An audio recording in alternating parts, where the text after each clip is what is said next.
తెలంగాణ రాష్ట్రంలో కాంగ్రెస్ పరిస్థితి, అక్కడ ఎమ్మెల్యేల యొక్క వాళ్ళ నిరసన గళం అయోమయం, గందరగోళాన్ని సృష్టిస్తూ ఉంది. ఒక విధంగా చెప్పాలంటే కల్లోల కాంగ్రెస్.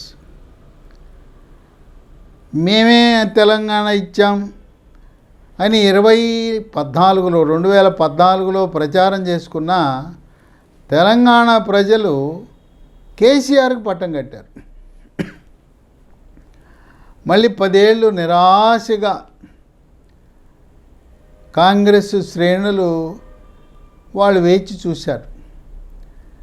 కానీ ఎప్పటి నుంచో కాంగ్రెస్లో ఉన్న నా పార్టీని నమ్ముకున్న వాళ్ళని నెట్టేసి కొత్తగా వచ్చినవారు, తెలుగుదేశం పార్టీ నుంచి వచ్చినవారు, బీఆర్ఎస్ పార్టీ నుంచి వచ్చినవారు, వాళ్ళు రాజ్యాధికారం చిక్కుని వాళ్ళు మంత్రులయ్యి వాళ్ళు శాసించటం ఒరిజినల్ అసలు సిసలైన కాంగ్రెస్ నాయకులు జీర్ణించుకోలేకపోతున్నారు.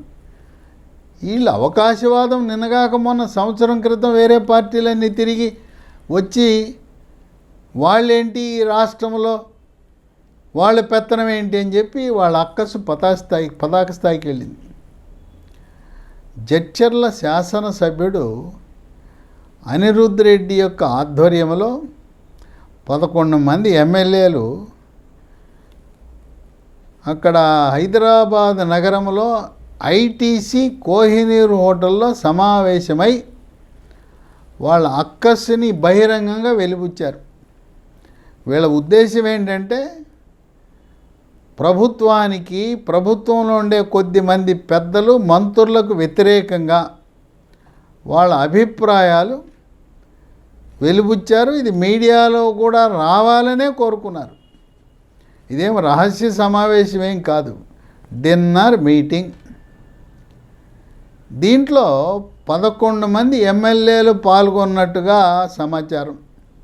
కొద్దిమంది మేము వెళ్ళలేదు, మేము 2-3 వెళ్ళలేదని వాళ్ళు ప్రకటనలు చేసినా 11 మంది పేర్లు సోషల్ మీడియాలో విస్తృతంగా ప్రచారంలో ఉన్నాయి. ఎవరెవరు ఈ నిరసన గళం ఎత్తిన ఎమ్మెల్యేలు, కాంగ్రెస్ ఎమ్మెల్యేలు అంటే, 1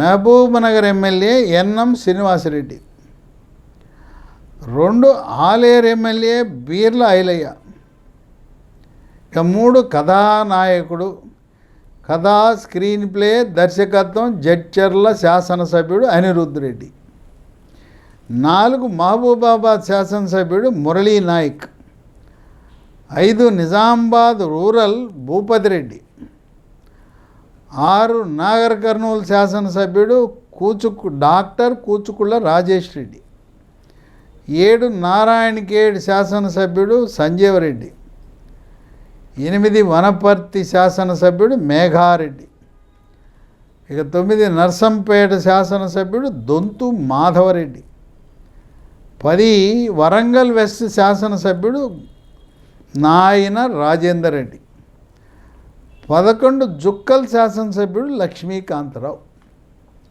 వీళ్ళందరూ కూడా మొదటిసారి శాసనసభలోకి ప్రవేశం జరిగింది. కొంతమంది కాంగ్రెస్ పార్టీకి చెందిన వాళ్ళు, కొద్దిమంది మిగతా వాళ్ళు బీఆర్ఎస్ నుంచి, తెలుగుదేశం పార్టీ నుంచి పార్టీలు మారి శాసనసభ్యులయ్యారు. వీళ్ళ అక్కసంతా కూడా 2 మీద ఉంది. 1 ఉప ముఖ్యమంత్రి బట్టి విక్రమార్క, ఆయన ఉప ముఖ్యమంత్రి, ఆర్థిక శాఖ మంత్రిగా కూడా ఉన్నాడు.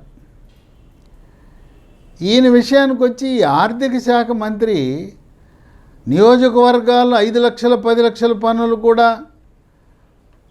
అవటం లేదు. ఏదైనా ఉంటే ఆయన సమయం కేటాయించట్లేదు. ఉప ముఖ్యమంత్రి అధికారుల దగ్గరికి వెళ్తే మీరు బట్టి విక్రమార్క లేదు రెవెన్యూ మంత్రి పొంగులేటి శ్రీనివాసరెడ్డి దృష్టిలో పెట్టండి, మేము చేస్తామంటున్నారంట అధికారులు. అంటే 5-10 లక్షల పనులు కూడా చేయించలేని నిస్సహాయతలో ఉన్నారు తెలంగాణ కాంగ్రెస్ ఎమ్మెల్యేలు. ఆ విధంగా బట్టి విక్రమార్క ఉప ముఖ్యమంత్రి మీద గురి పెట్టారు. ఈయనైతే ఇప్పటి నుంచో కాంగ్రెస్ పార్టీలో ఉన్నాడు, కానీ ఆయన వ్యవహార శైలి, శాసనసభ్యులకు సమయం ఇవ్వటం లేదు, అన్నీ తన గుప్పిట్లో పెట్టుకున్నాడు, పరిపాలన కేంద్రీకృతమైందని విమర్శలు ఉన్నాయి. ఇక రెండవ టార్గెట్ బట్టి విక్రమార్క కేంద్ర నాయకత్వము అధిష్టానము దృష్టిలో తెలంగాణలో నంబర్ 2. రేవంత్ రెడ్డి ఫోటోతో పాటు బట్టి విక్రమార్క ఫోటో కూడా తప్పకుండా ముద్రించాలని, కేంద్రంలో ప్రధానమంత్రి అమిత్ షా లాంటి పెద్దలను కలిసేటప్పుడు రేవంత్ రెడ్డి తప్పకుండా బట్టి విక్రమార్కను కూడా తీసుకువెళ్ళాలని కాంగ్రెస్ అధిష్టానం హుకుం జారీ చేసింది. అంటే అధిష్టానము దృష్టిలో నంబర్ 2 ఉప ముఖ్యమంత్రి బట్టి విక్రమార్క.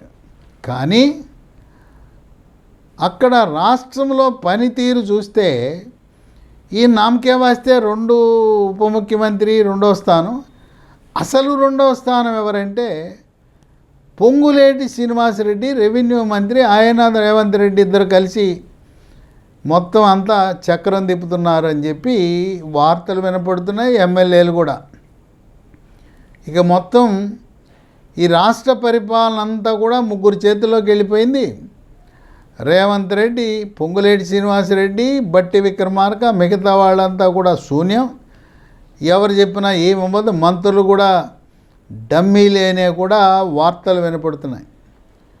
ఇక పొంగులేటి శ్రీనివాసరెడ్డి ఆయన 2014లో ఖమ్మం నుంచి వైఎస్ఆర్సీపీ పార్టీ తరపున ఎన్నికయ్యాడు. ఆయన మళ్ళీ తర్వాత ఆ పార్టీ నుంచి బీఆర్ఎస్ పార్టీలోకి వెళ్ళాడు.